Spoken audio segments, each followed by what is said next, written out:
The night my boss asked me to pretend to be her husband for 1 year, I realized how fragile a human life can become when reputation, family pressure, and loneliness collide at the same moment. 1 second I was just an overworked project manager staying late in a glass-walled office in downtown Chicago, and the next second I was staring at a woman who looked like she was holding herself together with sheer willpower. Her eyes were red, her voice steady but thin, and the sentence she spoke changed the direction of my life before I had time to think. I remember asking the only foolish, half-joking question my stunned brain could form, about whether we had to sleep in the same bed, and the way her face twitched between exhaustion and a sad smile told me this wasn't a joke at all.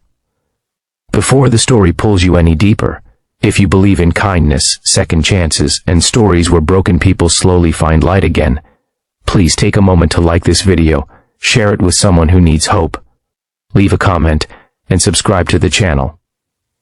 Your support keeps stories like this alive. Her name was Elizabeth Carter, the youngest CEO in the company's history, raised in a deeply Christian family in Georgia, now running a powerful firm in the heart of the United States. To the outside world she was flawless, tailored suits, calm authority, a woman who never hesitated. But that night, sitting across from me with city lights reflecting off the window behind her, she looked like someone drowning quietly. Her parents were arriving in a month for the company's annual charity gala, an event tied closely to their church network and donors. They believed Elizabeth was happily married, settled, and following the life path they had prayed for since her childhood. The truth was far messier: a broken engagement, a public scandal narrowly avoided, and a board of directors that believed a stable family image mattered more than honesty. 1 year, she said. Just 1 year until the board vote. And her parents' health stabilized. A legal contract, clear boundaries, no lies beyond what was necessary. I was not brave, I was not noble. I was a divorced man still carrying the quiet shame of a marriage that collapsed under financial stress and unmet expectations. I lived alone, ate dinner out of containers, and prayed more out of habit than belief. But I said yes because I saw something familiar in her eyes. The same fear of disappointing everyone while slowly losing yourself. The first challenge was not pretending in public, it was the silence in private. We moved into a tasteful townhouse arranged by her lawyers, 2 bedrooms, neutral colors, crosses on the walls from her family's influence. At work we played the role perfectly. Subtle touches, shared smiles, the illusion of partnership. At home we passed each other like strangers, polite, careful, exhausted. Nights were the hardest. The house creaked, the city hummed outside, and the weight of the lie pressed against my chest. I wondered what God thought of all this. I wondered if pretending could slowly become truth, or if lies only hollowed you out further. As weeks turned into months, small cracks appeared in our careful arrangement. Elizabeth would come home late and sit at the kitchen table long after I went to bed, staring at nothing. On Sundays she insisted we attend church together, not for show but because it reminded her of who she used to be. Sitting beside her in wooden pews, listening to sermons about grace and redemption, I felt something thaw inside me. We began to talk, not about the contract but about our failures. She told me about her fiancé who left when her career eclipsed his, about the night she prayed for strength and felt only silence.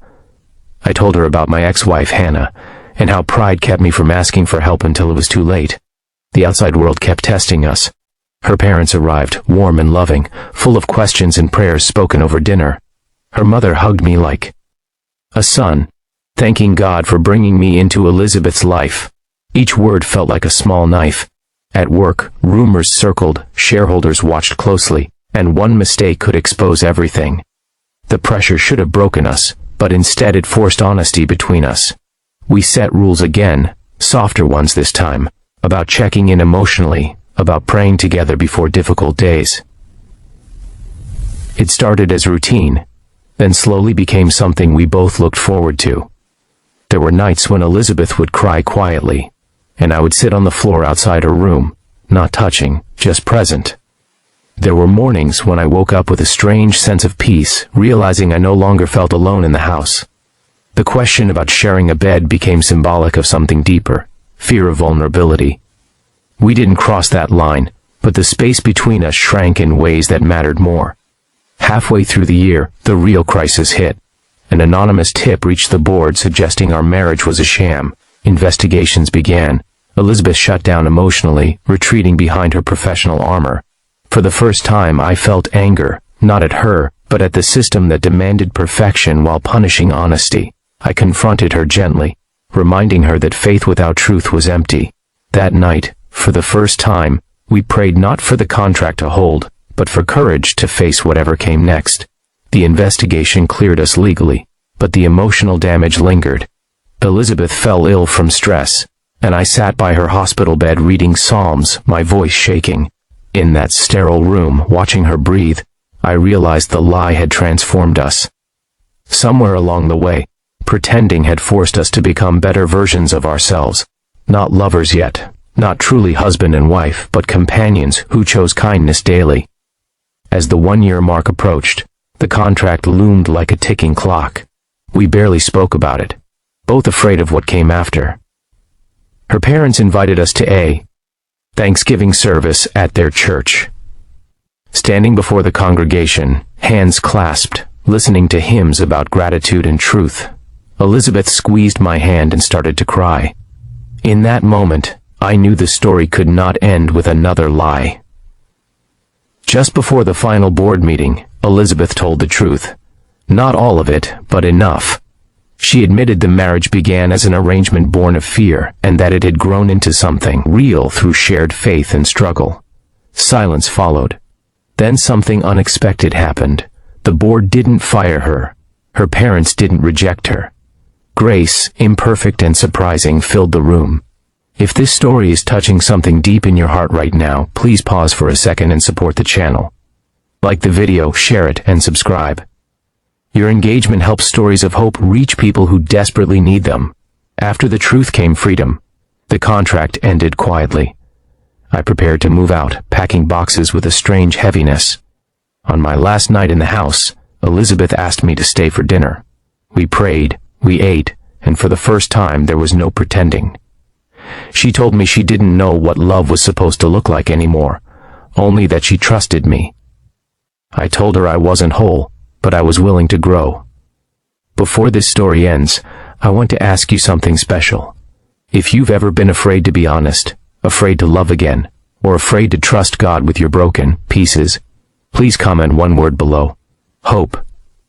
We didn't rush into romance. We didn't rewrite our story overnight. But we chose truth. Months later, sitting in the same church where everything felt so heavy before, we stood side by side, not as a contract, not as a performance, but as two people choosing each other freely. Sometimes the most powerful love stories don't begin with passion, but with a desperate lie that God slowly turns into truth. If this story moved you even a little, please engage with the video from your heart.